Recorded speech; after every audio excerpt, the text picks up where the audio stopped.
construir un pretexto para la agresión militar contra Cuba. Es una amenaza para la que nos estamos preparando. No se puede confiar en el imperialismo ni tantito así. Se puede llegar a asesinar a un líder revolucionario para amedrentar un proyecto político en Cuba. No lo van a lograr.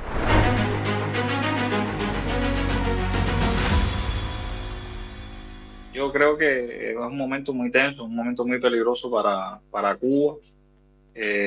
Hoy mismo se estaba divulgando una supuesta filtración por parte de un medio, Axios, que se ha dedicado, sobre todo en los últimos tiempos, a ser portavoz de los intereses del gobierno de Estados Unidos, particularmente el Departamento de Estado, de los servicios de inteligencia estadounidenses. Y en esta supuesta filtración se hablaba sobre drones, hablaban de una cantidad de 300 drones que poseía el gobierno cubano. Eh, Esto forma parte, más allá de que si Cuba en definitiva tiene o no drones, que legítimo que los tenga, porque forma parte de ese derecho a la defensa que está reconocido en todos los tratados internacionales, el derecho a la defensa de un país que además está siendo amenazado a diario por una potencia nuclear. Más allá de que sí es cierto o no que se poseen esos drones, estamos ante una nueva campaña en la que se está tratando de construir un pretexto para la agresión militar contra Cuba. Lo hicieron con las bases militares, supuestas bases militares chinas que nadie ha visto en territorio cubano, pero que muchos de los congresistas y personas del gobierno estadounidense estaban afirmando que existían.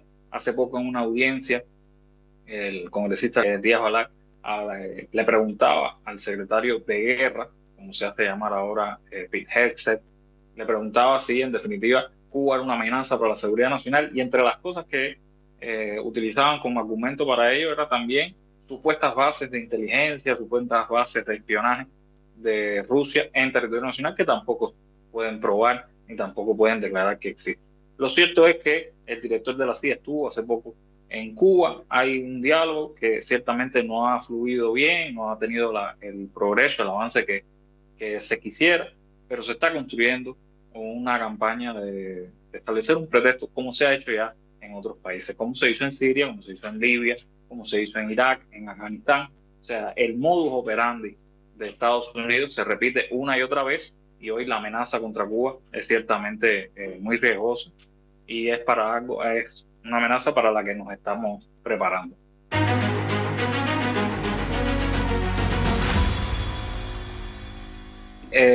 Yo no puedo hablar a nombre de Cuba, obviamente. Hablo desde Cuba y como ciudadano cubano.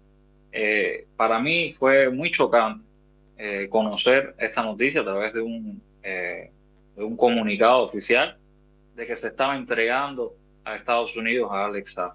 Aquí se habló sobre el irrespeto de los derechos humanos y de las garantías que otorga el derecho internacional tanto a ciudadanos como a Estados por parte de Estados Unidos. Cuando Alex Saab fue detenido por primera vez en 2020 en Cabo Verde, no había tratado de extradición y sin embargo fue enviado desde esa zona hasta Estados Unidos, hasta Miami.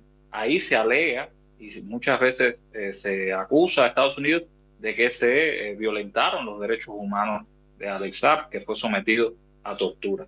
Luego Alex Saab es indultado por el gobierno de Biden y regresa a Venezuela. Y ahora lo regresan a Estados Unidos a una persona que fue indultada por el gobierno estadounidense, o sea que no tiene basamento jurídico para ser procesado, y que se había hecho toda una campaña internacional para que fuera liberado. Ciertamente despierta muchas dudas esta decisión, este proceso en curso, y que realmente es preocupante en sentido general. Porque si algo tenemos claro en Cuba es que todo vínculo que se establezca con Estados Unidos, toda relación que se establezca con Estados Unidos, tiene que partir de un principio de suspicacia. Ernesto Guevara, Che, lo dijo en un discurso: no se puede confiar en el imperialismo ni tantico así. Para nosotros eso es un principio cardinal y creemos que aún hoy está vigente, y que el hecho de que se haya tomado esta decisión, además de todas las violaciones del derecho internacional y de los derechos humanos que se puede ver, también tiene un riesgo político y una complejidad que desde Cuba podemos decir que estamos muy preocupados.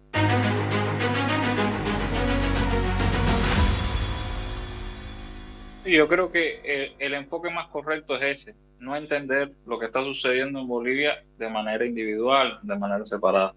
Lo que está sucediendo hoy en Bolivia con el gobierno de Rodrigo Paz no es más que la consecuencia, la secuela de un auge de la derecha en América Latina, de un regreso a posiciones políticas de derecha en América Latina, que está capitaneado, que está supervisado, que está apoyado, que está muchas veces financiado desde Estados Unidos.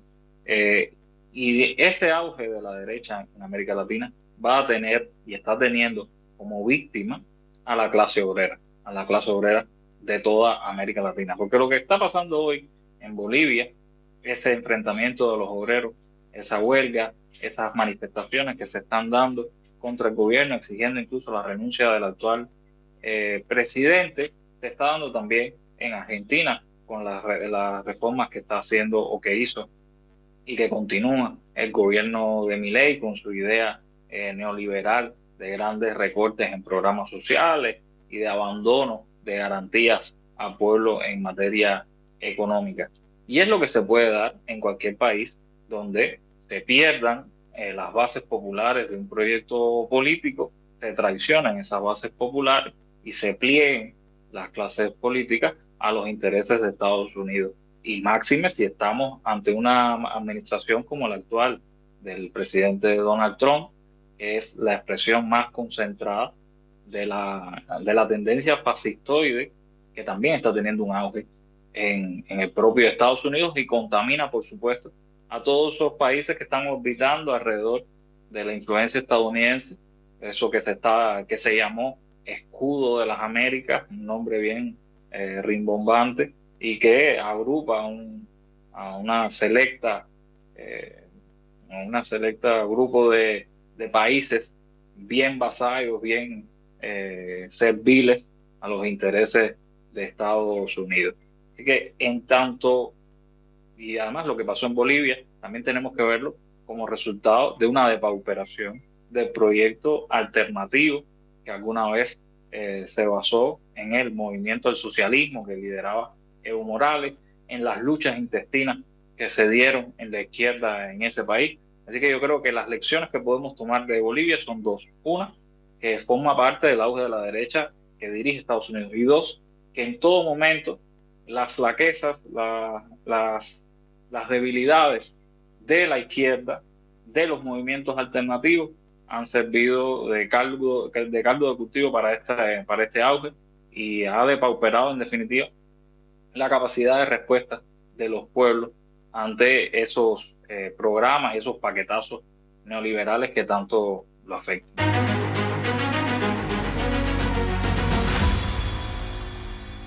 Sí, el puente es básicamente la política exterior estadounidense, que tiene variantes, puede ser que en algunos momentos se acomoden a métodos un tanto más sutiles, un tanto más diplomáticos, pero cuando es necesario, vuelven al garrote, vuelven al golpe quirúrgico, vuelven a la amenaza de invasión o a la invasión, vuelven al secuestro, vuelven al ajusticiamiento, al asesinato, a las operaciones de inteligencia. O sea, esto no es nuevo, no es algo que pudiéramos incluso culpar exclusivamente al gobierno actual de acometer este tipo de actividades y de operaciones.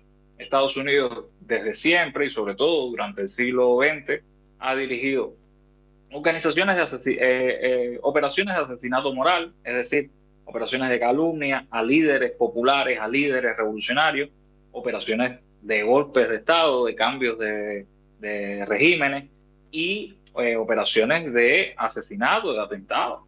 El ejemplo paradigmático, por supuesto, desde Cuba es Fidel, que sufrió o que se le intentaron organizar o se organizaron más de 600 intentos de atentado.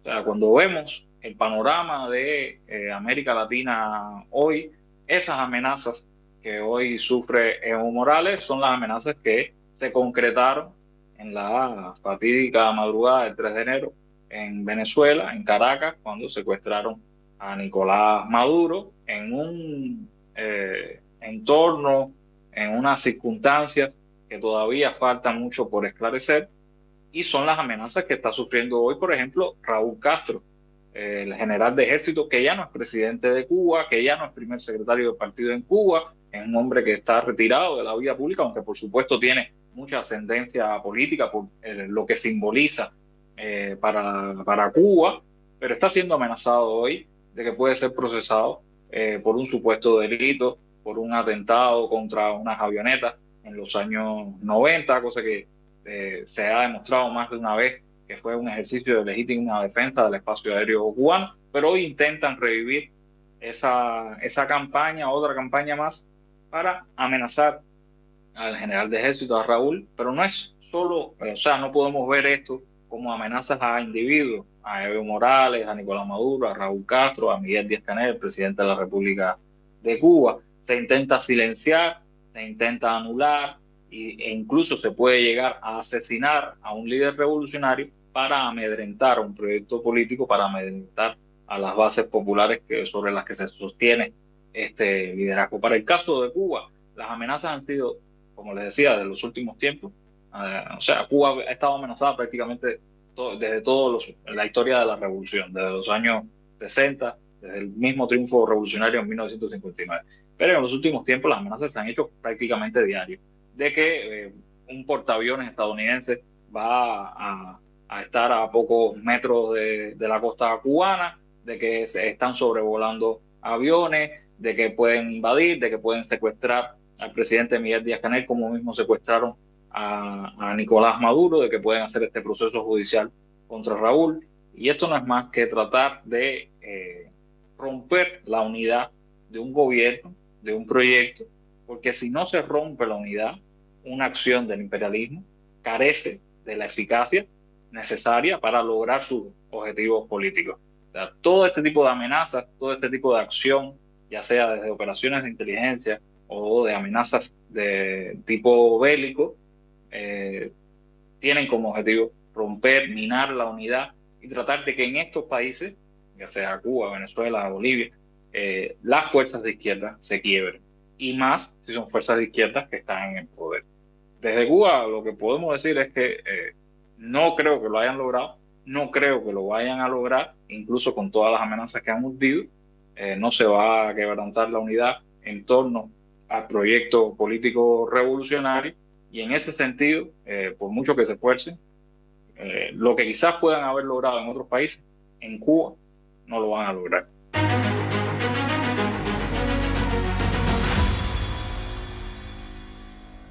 Bueno, con este hecho, lo primero que hay que establecer es que Cuba tenga o no esos drones que se están diciendo, eh, forma parte de su derecho a prepararnos para la defensa, máxime siendo un país que está siendo amenazado constantemente.